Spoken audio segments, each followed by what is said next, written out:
Hello and welcome to Pedro's Movie Cavern. My name is Pedro and this is my movie cavern. I wasn't going to do a video today because I haven't bought anything. I've got nothing new to show or anything, and it's also 25 degrees and it's just too hot. I do not work well in heat. I have put this video off all day because I've just been watching YouTube videos just to relax because it's my only day off until Sunday. And I didn't really know what to do, which is why I'm recording this on a webcam instead of on my phone, so the quality is not going to be as good. And this is just off the cuff sort of mini idea that I had, which was just to talk about movies that I not my top 5 movies or anything like that, but movies that made me fall in love with cinema. Now, there are quite a few movies. I mean, I could go the Uzi.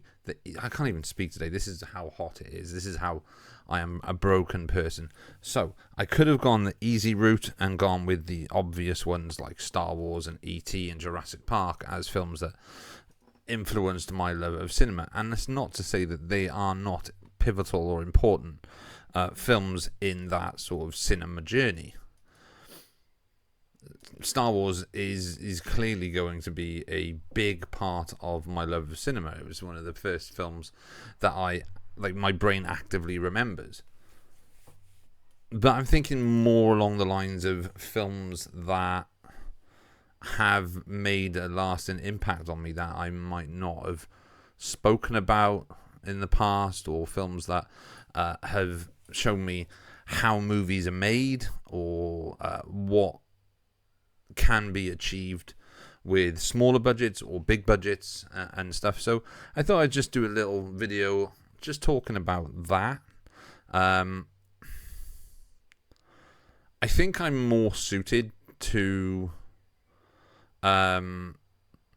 audio podcasts because whenever I set up a video, I can't look at the camera. I don't know why. I think my focus just goes all over the place and I can't really sit still. So to be able to talk to my camera, just to look at my camera, is really off-putting because I look around and I'm very sort of fidgety when it comes to recording. You can see that in my videos where I use my hands to talk a lot. I don't know why. Who knows? But yeah, so if I don't generally look at the camera, it's not because I have a problem looking at cameras, because I've got like 173 videos on my YouTube channel, so it's not a problem there being in front of camera. It's the fact that I struggle to keep focus on the actual lens. So yeah, if I don't look at the camera and I look away, it's not an issue that I've got where I can't look at the camera. It's just obviously my screen is in front of me, so I'm looking at my screen. I'm not looking at the camera. Now, if the camera was there, like right in front of, like there, then yeah, I could probably do that. But yeah, it's going to be a bit difficult for me to just stare at the camera and talk because I've got a screen in front of me. But yeah, yeah, I don't know whether or not it's a good idea to do this video today, considering it's ridiculously hot, it's massively humid, and I'm probably going to just ramble. But I'm going to talk about movies that have influenced me on my cinematic journey as a film lover. So, first film. Like I said, I could have just gone down the Star Wars route and just named every single Steven Spielberg movie, or George Lucas produced movie, or George Lucas directed movie, or something like The Godfather, or something like what else is there that is quite well known, like Citizen Kane or something like that. But no, so the first movie, and bear in mind that I am not a art house person. I am a genre fan, so there probably aren't going to be any art house movies on this that I can think of. I don't have a list, so I'm going through my file of facts of a movie brain to pull out some nuggets of movie watching. What are we? We're 5 minutes and I've already rambled for 5 minutes about nothing. So, first movie, number one movie uno number one is... I don't know.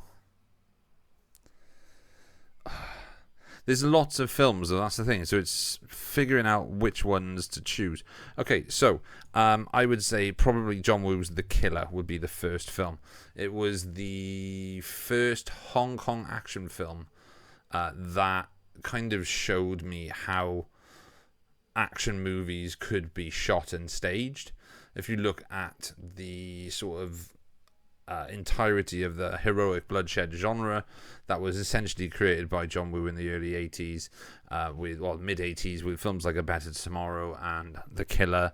To a degree, Hero Shed No Tears. Is it Hero Shed No Tears? Yeah, I think it's Hero Shed No Tears. And then the stuff that Ringo Lam was doing with like City on Fire. These are films that would generally be considered heroic bloodshed. Now, I only pick this one because, what's his name? Gareth Evans' latest film, Havoc, starring Tom Hardy, is just released on Netflix. And I did post a reaction video to that the other day. But there's this whole talk about heroic bloodshed movies now. And obviously with Shout Factory getting hold of the, I think it's Golden Harvest or Golden Dragon filmography to release in 4K, like Hard Boiled and The Killer and those type of Hong Kong action films. The Killer was one that always stood out to me. I think it's because of how it is shot. So it opens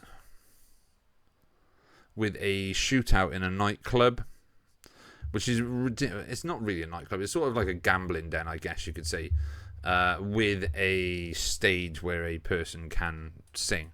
And during the shootout between the Triad and a hitman played by Chow Yun-fat, he accidentally blinds a female singer who is on stage during the gunfight. And he feels really bad about it, and it just leads to gunfights after gunfight after gunfight. But what kind of stands out the most with that movie, and the same with, I guess, Hard Boiled, is the staging and the sort of choreography of an action sequence that you don't necessarily see in an American movie pre-John Wick. There are movies that have come out in the US or US made movies that do try to emulate that sort of style. Most of those were actually directed by John Woo himself, so things like Face Off and Mission Impossible 2, the recent remake he did of The Killer.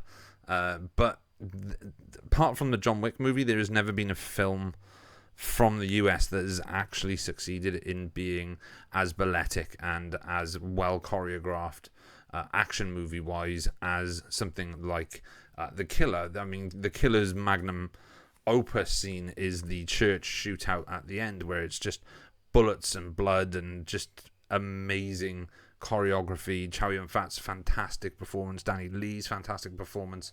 I mean, even something like Bullet in the Head as well does have really, really good, well-staged action sequences. But it was The Killer, which then I followed with Hard Boiled. The Killer was one of the films that stood out to me as a example of a different country doing action movies better than what you could consider as the main country for films, which would be the States. But yeah, The Killer, I think The Killer is just an absolutely just banger of a movie, and it's one that kind of influenced me again in my writing, in my idea of action cinema, and yeah, I love it. It's pretty cool, and I would love to see that get a 4K outside of America, because I don't particularly want to spend a huge amount of money on importing from the States, but who cares? I mean, yeah. So The Killer is one film that has influenced me has had a very, very big impact on my journey as a cinema nerd, I guess you could say.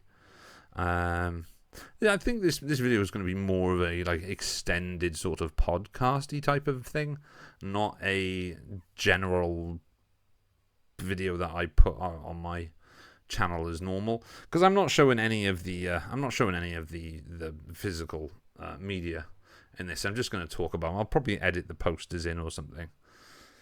So, film number 2, as a film that has kind of been quite pivotal in my cinephile journey, I guess you could say, is a movie. Again, I'm going through all the movies that I've seen to try and pick out one that I think is worth mentioning, that hasn't been mentioned many times before. A film that I love. Now I could mention Ronin, which is again another action movie, because I am probably like predominantly a action movie stroke science fiction movie fan.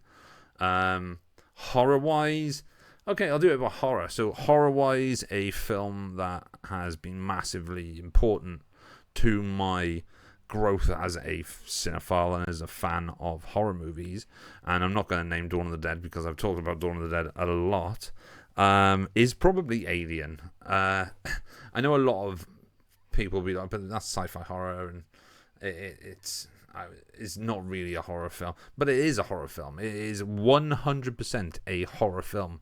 It's a haunted house movie in space, and I don't think anything had ever been seen like that before. I mean, Alien itself is sort of a adaptation of a movie called It, the Terror from Beyond Space.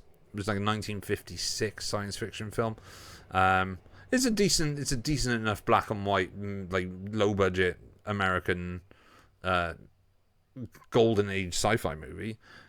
But there's something about the atmosphere and the continuing like air of dread that persists throughout that entire film. A bit like John Carpenter's The Thing, there is this sense of paranoia throughout The Thing and throughout Alien.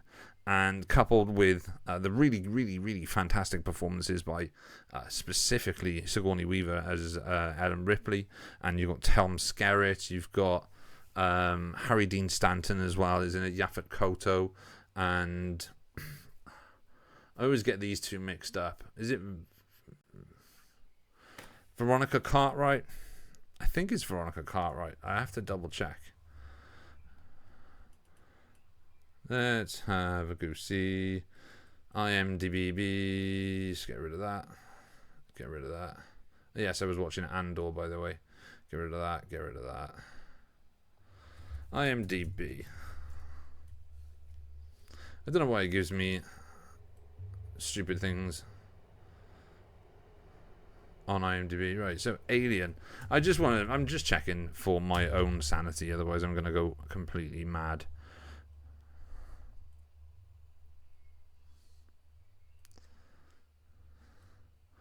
I want to say, it's Veronica Cartwright. So yeah, and John Hurt as well is probably a major part of that too.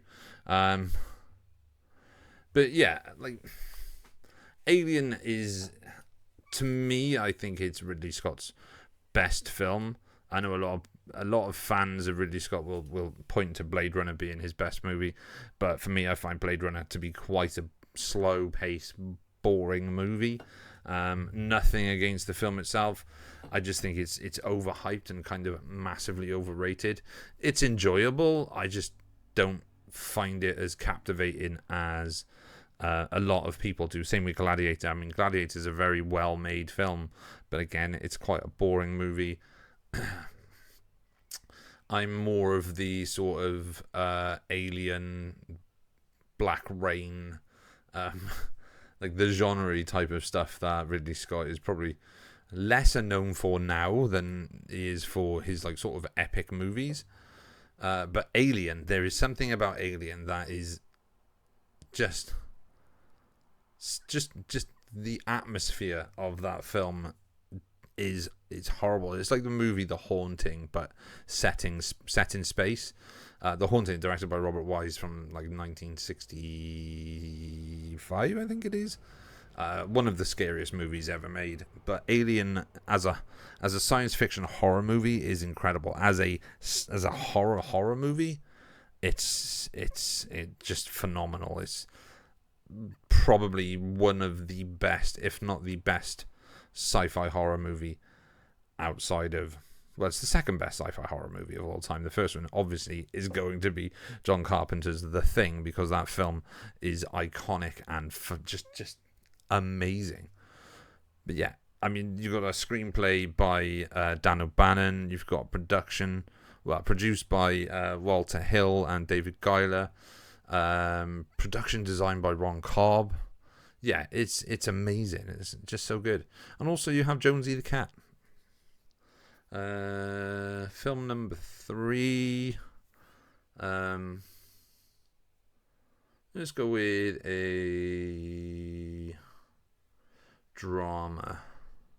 I don't watch a lot of dramas. I could say Shawshank Redemption or The Green Mile, but again, that's a bit of a cop-out because everyone will say that. There's a couple of dramas that I really like that I think sort of no one really talks about anymore. One of them is the film Lilies of the Field with Sidney Poitier. That's a really, really lovely film. That's a really good drama.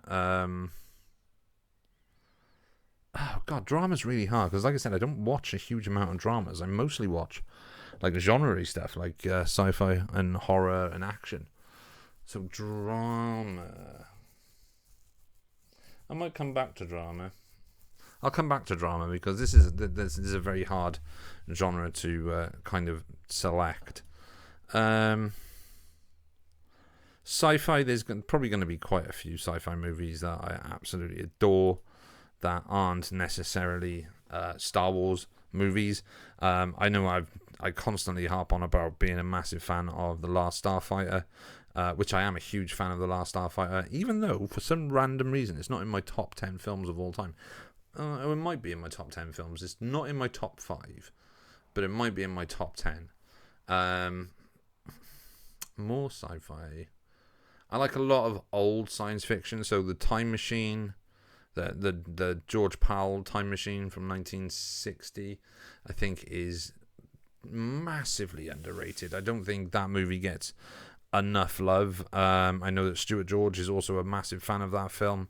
The score by Russell Garcia is absolutely tip top and does not sound like a score from 1960.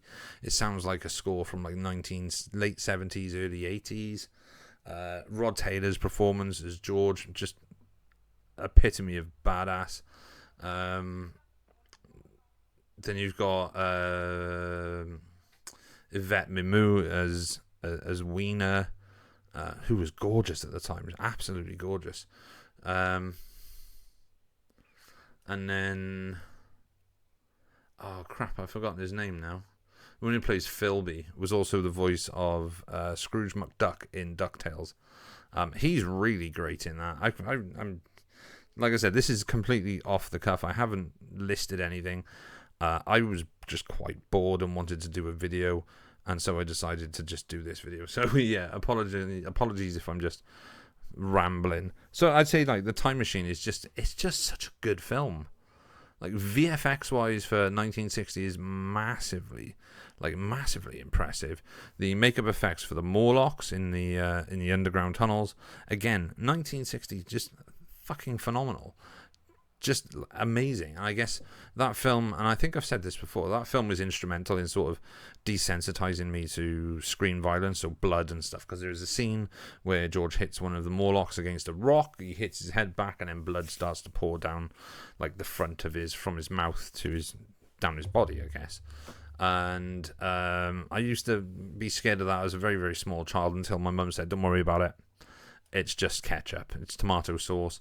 It's a movie. It's tomato sauce. It's not real blood. And then from that time on, like, I can pretty much watch any movie with any sort of amount of violence and blood and gore, and it doesn't faze me because I know that it's not it's not real. However, in real life, violence I try and stay away from, because I don't want to be involved in anything that would lead to a situation in which I'm involved in a violent altercation. So I'm a nice guy. I mean, I do swear quite a bit, and I do smoke, but I've only ever been in trouble with the police once, and that was when I was 11 for shoplifting from Woolworths.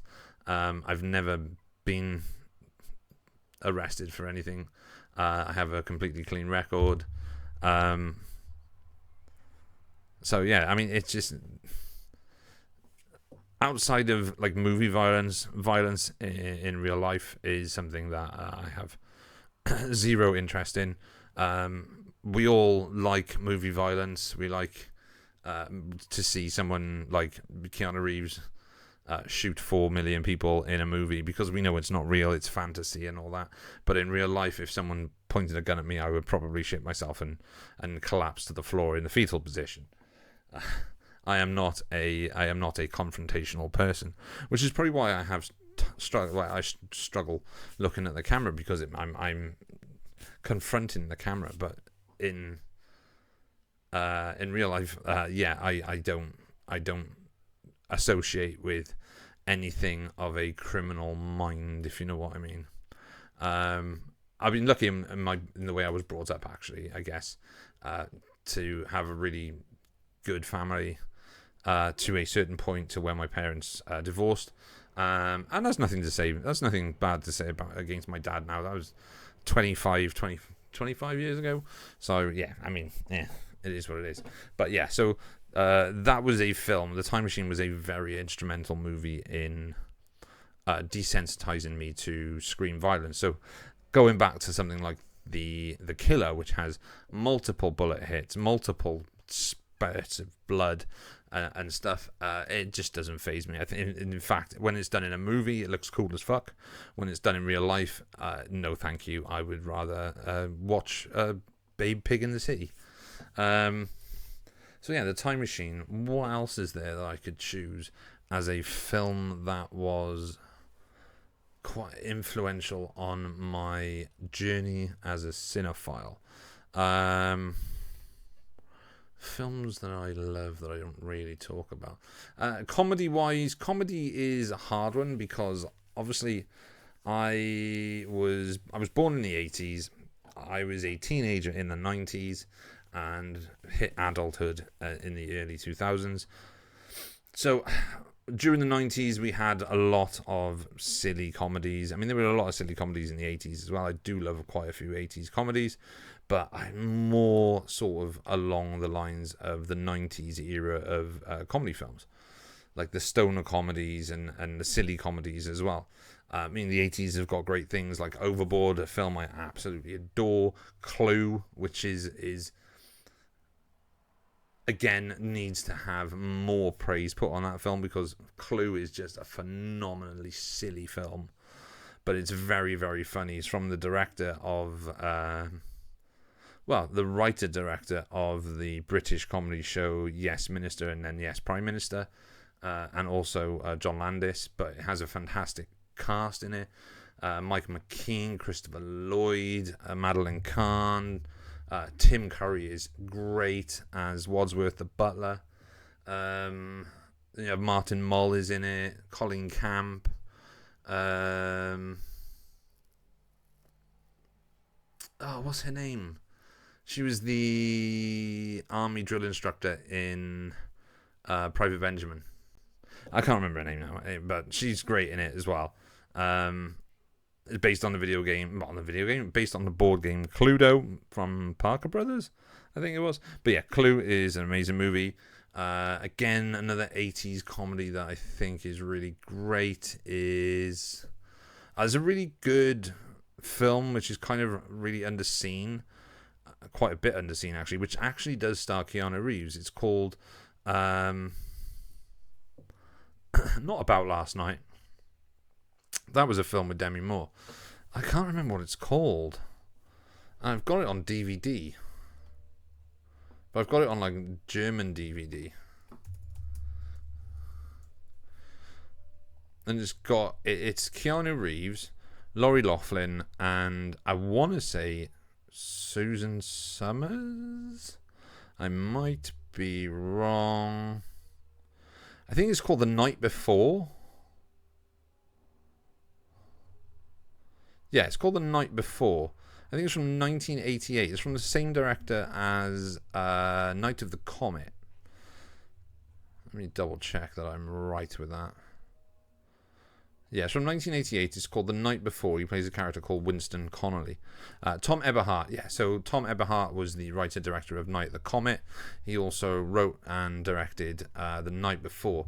And it's about a popular schoolgirl who asks the nerdy guy, believe it or not, played by Keanu Reeves, to take her to the prom. He wakes up hours later in a sleazy alley. She's missing. And he remembers absolutely nothing about it, and it's basically then following him through the night as he's trying to trace his steps to find Lori Loughlin's character. There's quite a decent cast in it. Susan Snyder, not Suzanne Summers. So it's got Keanu Reeves, Lori Loughlin, Teresa Saldana, Susan Snyder, Chris Herbert, Pamela Gordon, Michael Green. Yeah, it's got Tom Lister as bartender. He was credited as Tom Tiny Lister, or more well known as Debo from Friday, and Ned Bellamy, who has shown up in a lot of stuff, loads. You'd recognize him from he's in Shawshank Redemption. He's in Twilight. It's just a fun little movie. But like I said, I'm more of a 90s guy, 90s movie guy. So when it comes to comedies of the 90s, I'm more along the lines of the Pauly Shore type of stuff. Biodome being a huge, huge film for me. I love Biodome. I think Biodome is... it's a crap movie. 100% it's a crap movie. But it's such a fun movie. It came out at a time where my tastes in film and music and fashion and getting into skateboarding and all that stuff was coming on, was starting, and I love that film completely. Another one from that time period is Basketball. Huge fan of Trey Parker and Matt Stone. It's a Zucker Brothers movie. It came out the year after the first season of South Park, and the reason that Trey Parker and Matt Stone agreed to do the movie is because they thought that South Park was going to get cancelled after the first season, so they were like, "What we got to lose?" I mean, if anything, we've made a movie with the Zuckers, or Jerry Zucker, David Zucker, either one. I love that film. It's absolutely stupid.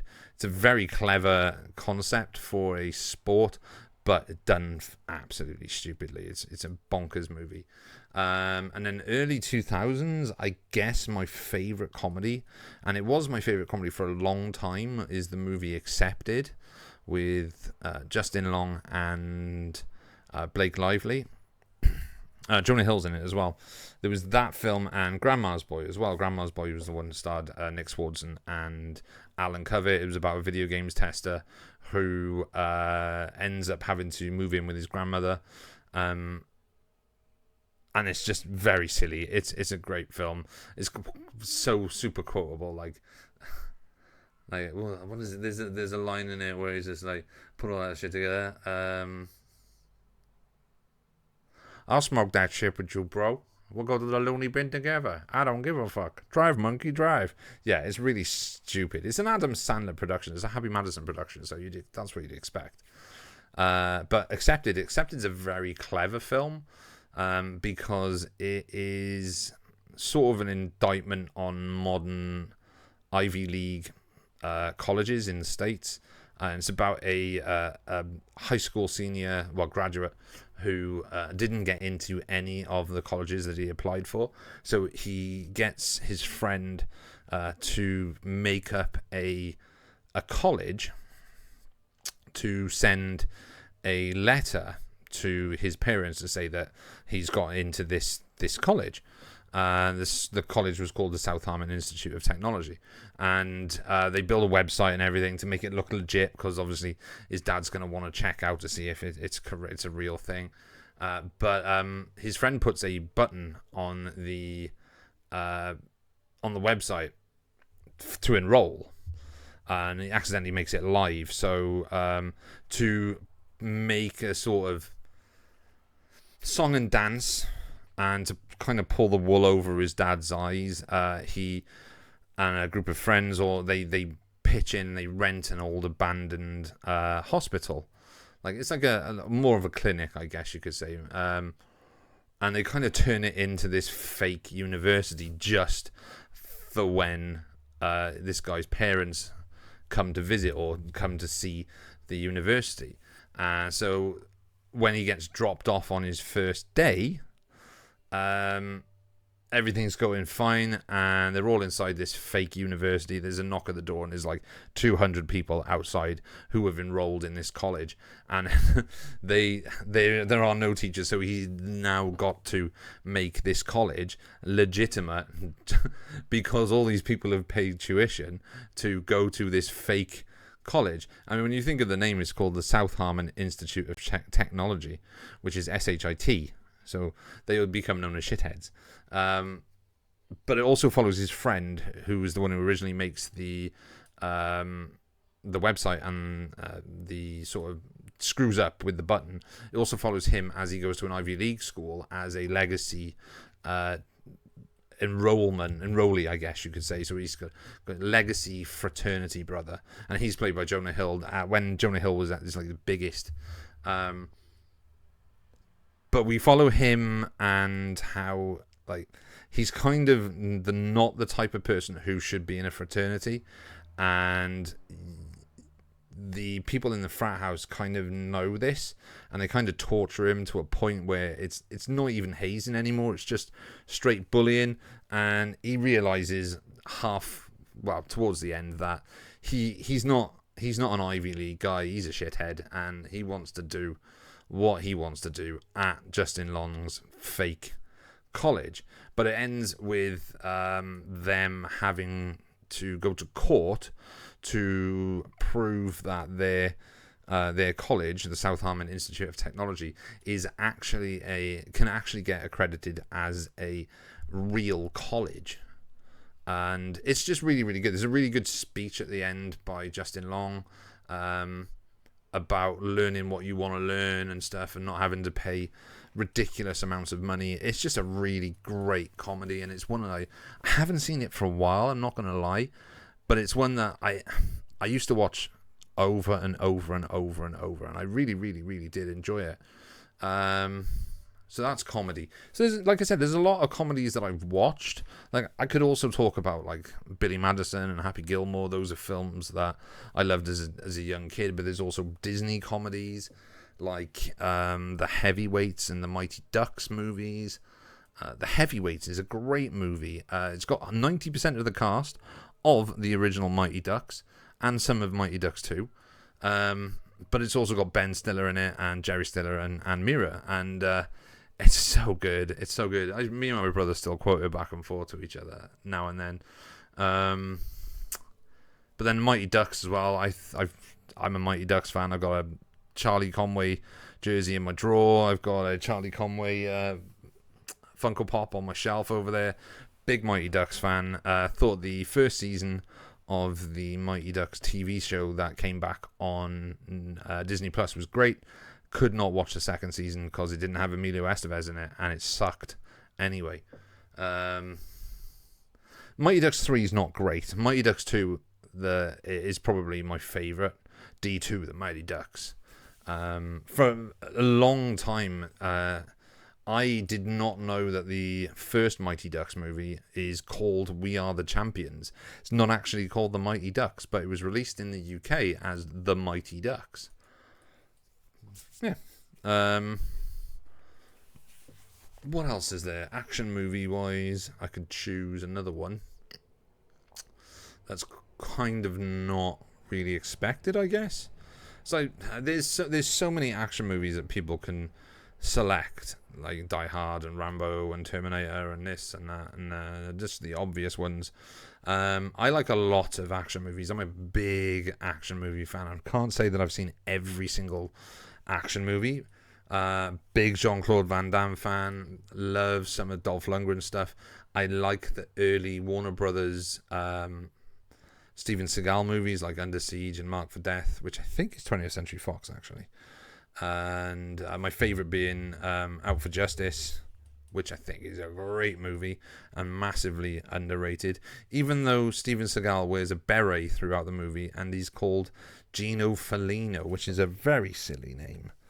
But I'm gonna choose a film that originally started. It's the sequel to a film that was written and directed by Walter Hill. Walter Hill made a film called Undisputed, which was a prison boxing drama. It's not an action movie. It's a prison boxing drama that starred Ving Rhames and Wesley Snipes, and it's a decent enough movie. It's fun. It's got dramatic moments. It's got moments of action, but more in the sort of Rocky sort of era. Well, not era, but sort of style where it's just a boxing match, but this one's set in prison. However, the second film is a film called Undisputed 2. Believe it or not, that is the title. It is the second Undisputed, so it's called Undisputed 2. And it stars Michael Jai White and Scott Adkins. Scott Adkins, if you are unaware, is a British martial artist. He has appeared in multiple different films, like big films actually, over the last few years, from the first Doctor Strange movie up to playing Killer in John Wick 4 in a big fat suit in a nightclub. But he is quite the prolific martial arts actor. Started off working in the Jackie Chan stunt team, I think it was, on films like Black Mask 2 with, I think Jet Li was in the first one, but I think he might have worked on the first one, but he was actually in the sequel, Black Mask 2, which is not a good film.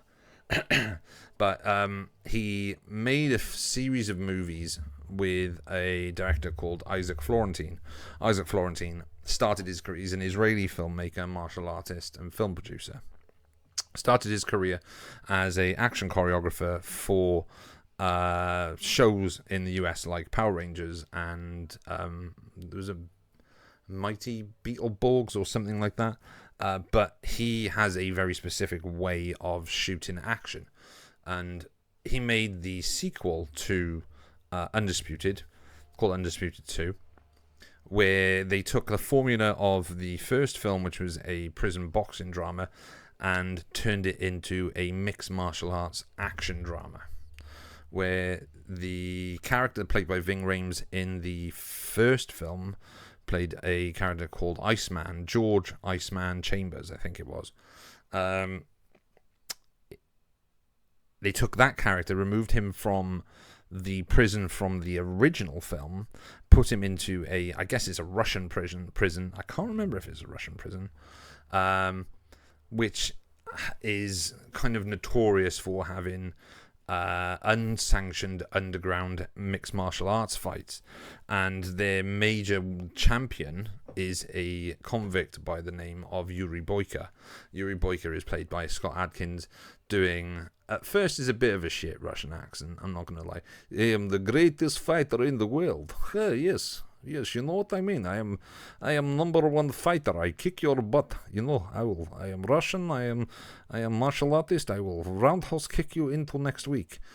So Michael Jai White, he's not a martial artist in the beginning of the film, but a boxer. However, if you know who Michael Jai White is, you know that he is a very, very accomplished martial artist. So he is now in this prison in Russia, in the middle of fucking nowhere, surrounded by like fields of snow and mountains and glaciers and all that shit. And so he finds that he has to learn mixed martial arts and martial arts, sort of karate and stuff, to be able to face Yuri Boyka, because he's forced into fighting in this illegal MMA prison tournament. And the fight sequences are insane.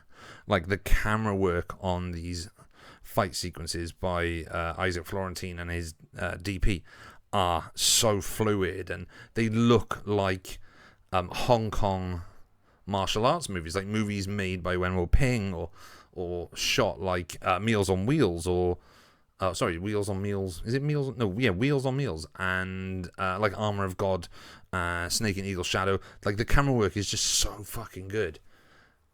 But it turns out that the film was a huge success on DVD and video, so they made a sequel to that one called Undisputed 3 Redemption, which focuses on the Yuri Boyka character, because I think they'd gone as far as they could with the Iceman Chambers character. I mean, he was in the original film. He then went into the Undisputed 2. So then, following Boyka essentially became the standout character from the series, and the two following sequels after Undisputed 2, because they made 4 in total, are focused primarily on Scott Adkins' Yuri Boyka character. So yeah, focusing on that character kind of works because Adkins is such a good martial artist that every fight scene that he does is believable. I mean, I think it's the third one. He's up against Marco Zora as well, who is a Chilean martial artist. You would have seen him in quite a few things. I think he's in that latest Josh Hartnett film that's on Sky Movies, Fight or Flight. I think he's also in Bullet Train as well. But he has been in, I think it was the John Wick 3.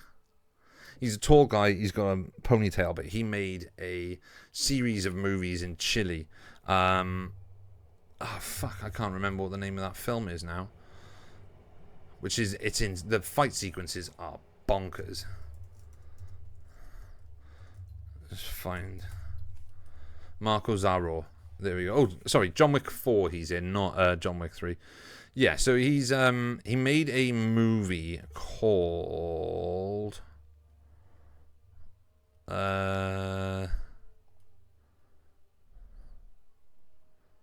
not Mandrill. Kiltro. There we go, Kiltro. Kiltro was badass. It was very, very cool. He also made another film called Mandrill and one called Redeemer, which are films that were made in Chile. I think Mandrill and Kiltro, or Mirage Man and Kiltro, were directed by the same guy, Ernesto de Espinosa. Yeah, but Kiltro, if you go to YouTube and you type in Kiltro fight sequence, you'll see. But he's made a fair few movies with Scott Adkins.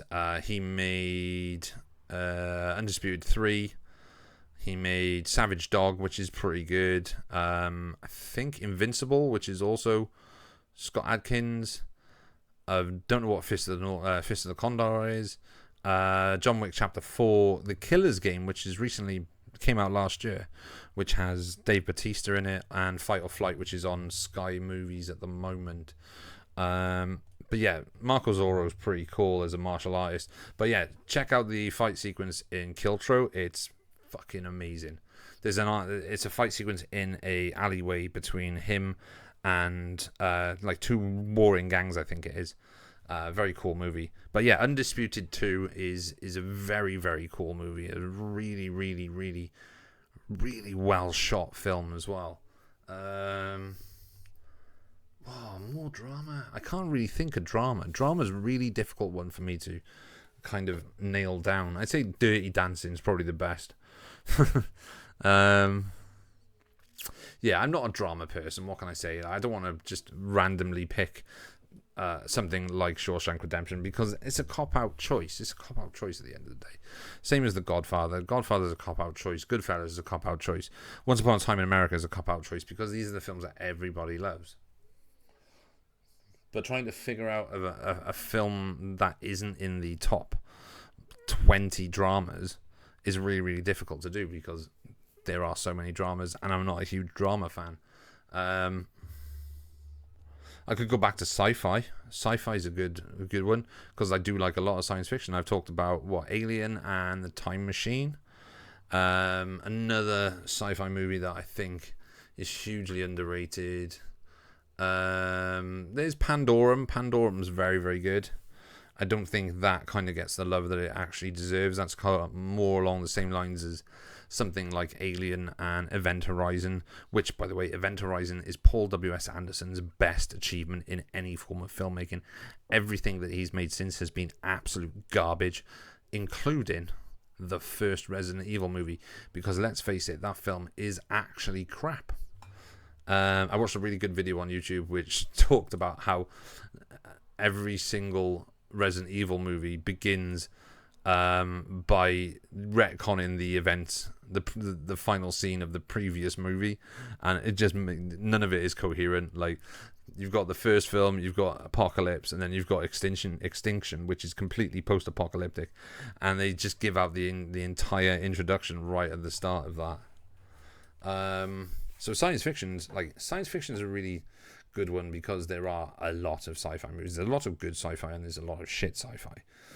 Good sci-fi is things like underrated films like Pandorum, like Passengers as well, with Jennifer Lawrence and Chris Pratt, which kind of, in hindsight, it's a fairly creepy movie, but it's understandable as to why people would see it as creepy.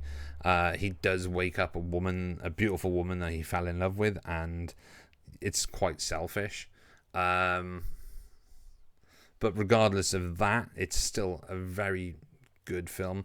It's not as good as the original screenplay. I read the original screenplay years before the film came out, because it was originally going to be produced and starring, I think it was Keanu Reeves and Rachel Weisz. I'm not 100% sure if it was Rachel Weisz, but it was definitely originally attached to Keanu Reeves. And that's a great script. Same with Land of the Dead. George Romero's Land of the Dead, different script to the movie. Bits and bobs removed from the original script, but I think the original script is actually better than the final script that was filmed. What else is there that's really good? Arrival. Not the Denis Villeneuve one. The 1996 version, film with Charlie Sheen and Lindsay Krause. That's a really great, underappreciated and underseen movie. It does have a sequel. Don't watch a sequel because it's crap. But the first, the first Arrival with Charlie Sheen is a great movie. It came out around the same time as the X-Files being as big as it was. There was a TV show called Dark Skies. It was all about the alien conspiracy type of stuff. And Charlie Sheen plays a astronomer who kind of gets embroiled in a sort of conspiracy to hide a secret alien invasion. It's very good. I really like it. I think it's a massively underappreciated movie. More science fiction, more sci-fi. Anything else from the 70s? There's Logan's Run. Again, I've talked about Logan's Run. Soylent Green. Great movie, Soylent Green. I'm not really sure. So yeah, these are some of the films that I think are really good. The films that have also sort of kind of impacted me in my viewing habits. I mean, there's westerns as well, like westerns that I absolutely love. Things like The Magnificent Seven, obviously The Good, the Bad, and the Ugly, and the rest of the Man with No Name movies. Once Upon a Time in the West, Silverado, Lawrence Kasdan's 1985 western, Unforgiven, which I fucking swear by. That movie is so good.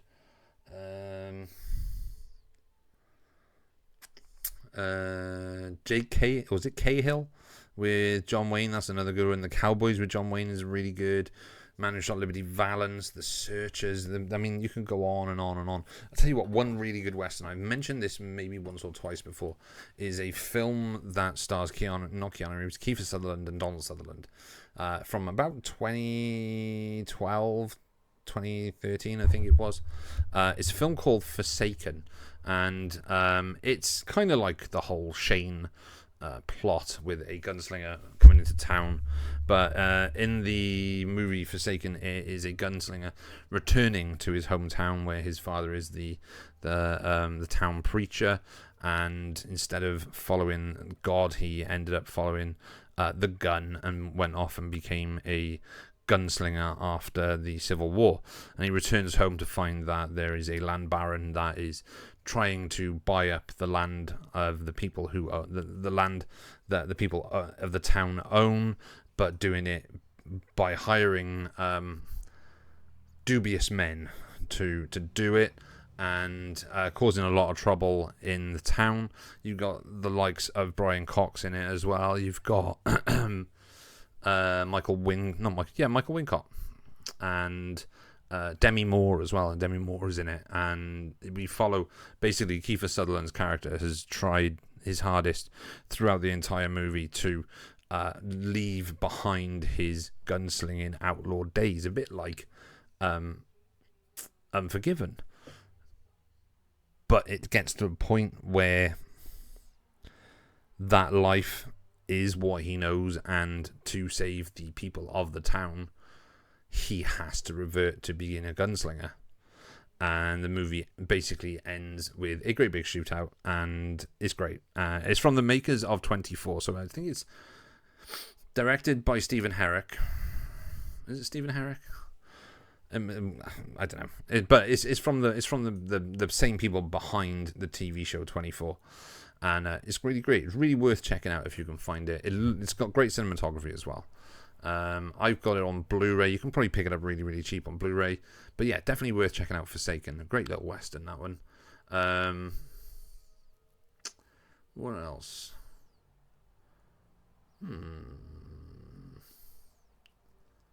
I don't know. I think I'm gonna cut it there. So there's a couple of recommendations and some movies that kind of helped me become a cinema nerd. The cinema nerd that I am. So yeah, thanks for watching. Sorry, there's no real content here. It's just me talking about movies for 50 minutes, and I will hopefully at some point in the very, very, very, very, very, very, very, very near future do a pickups, but there's nothing I really want at the moment. I did see that Arrow have announced Cobra and Spawn, which will be pretty cool. I'd like to see both of those in 4K. I don't know what the 4K will do to Spawn's CGI, because the CGI in Spawn is absolute trash, but it'd be interesting, and I think I'd probably pick up Spawn and Cobra. I think would be really good additions. But for now, yeah, cheers for watching. My name's Pedro. This is Pedro's Movie Cabin. I'm gonna give you a salute, throw up the peace sign. I'm gonna tell you that I'm pretty much done for the day. I'm sweating like a fucking pig. Peace. See ya.